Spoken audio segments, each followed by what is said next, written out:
Assalamu alaikum, I'm Aisha and you're watching Samaa News. Here are today's headlines. The US State Department has offered up to $10 million for information on Iran's new Supreme Leader Mojtaba Khamenei and several senior officials linked to the Islamic Revolutionary Guard Corps.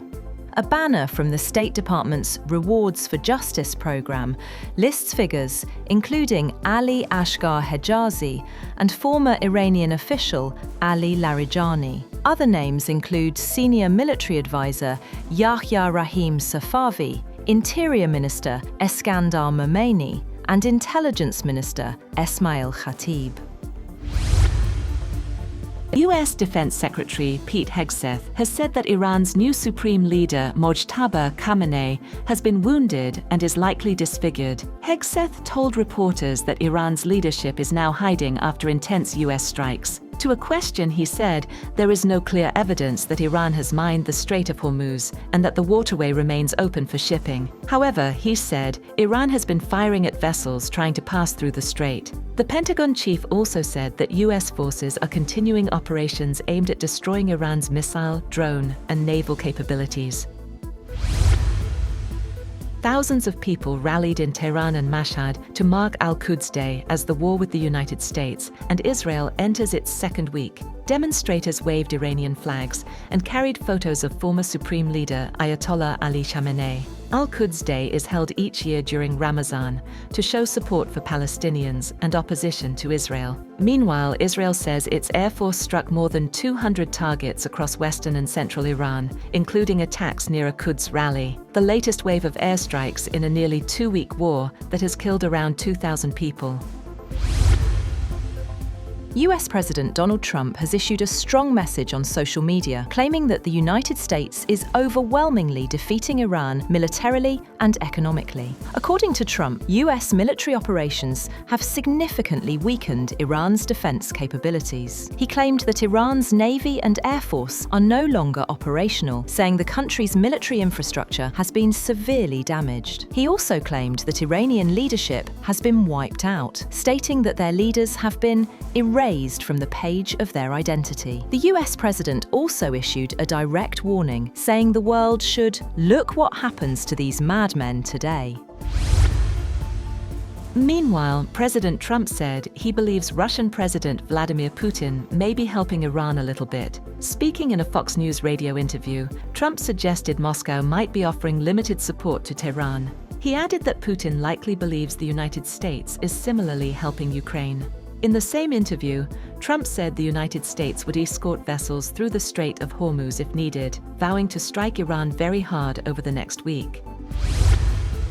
French President Emmanuel Macron has condemned an attack in northern Iraq that killed one French officer and wounded several soldiers in the Erbil region. France's army said 6 French soldiers providing counter-terrorism training in the region were wounded in a drone attack just hours after an Italian base was also targeted in the area. In a post on X, Macron said Chief Warrant Officer Arnaud Frion died for France, and several of our soldiers have been injured in the attack. He said the attack against French forces engaged in the fight against ISIS since 2015 is unacceptable. A US military refueling aircraft has crashed in western Iraq in an incident US Central Command said involved another aircraft but was not the result of hostile or friendly fire. In a statement, the CENTCOM said it was carrying out rescue efforts after the US KC-135 refueling aircraft went down. The second aircraft landed safely. It said the incident occurred in friendly airspace during Operation Epic Fury. A US official said the other aircraft involved in the incident was also a KC-135, and the one that crashed had as many as 6 service members on board. The United States has issued a 30-day waiver for countries to buy sanctioned Russian oil and petroleum products currently stranded at sea, in what Treasury Secretary Scott Bessent said was a step to stabilize global energy markets roiled by the Iran war. The move was the latest attempt by President Donald Trump's administration to tame energy prices, after the US and Israeli strikes on Iran and the subsequent response by Tehran widened regional tensions and paralyzed shipping through the Strait of Hormuz. Hormuz, disrupting vital Middle East oil and gas flows and sending energy prices higher. Prime Minister Shehbaz Sharif met Saudi Crown Prince Mohammed bin Salman in Jeddah, where the two leaders held detailed discussions on regional developments and reaffirmed their commitment to peace and stability. The Prime Minister expressed deep appreciation for the Kingdom of Saudi Arabia's long-standing support for Pakistan. He also reiterated Pakistan's complete solidarity and full support for Saudi Arabia, particularly in what he described as challenging circumstances. Shehbaz assured Crown Prince Mohammed bin Salman that Pakistan will always stand firmly with the Kingdom of Saudi Arabia. Pakistani security forces intercepted and brought down 2 rudimentary drones near Rawalpindi using electronic countermeasures. Security sources say the drones were downed at separate locations and no damage or casualties were reported. However, airspace around the capital was briefly disrupted as a precaution. The Pakistan Airports Authority later said flight operations at Islamabad International Airport are continuing normally, and reports of a full airspace closure were baseless.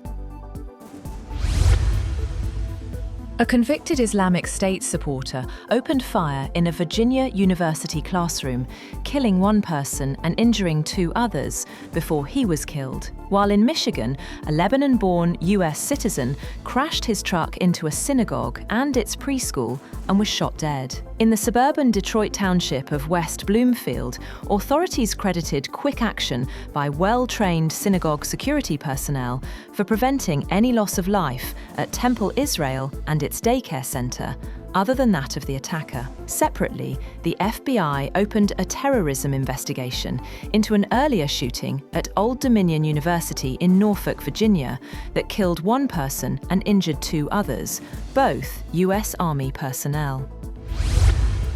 That's all for now. For more updates, visit www.samaa.tv.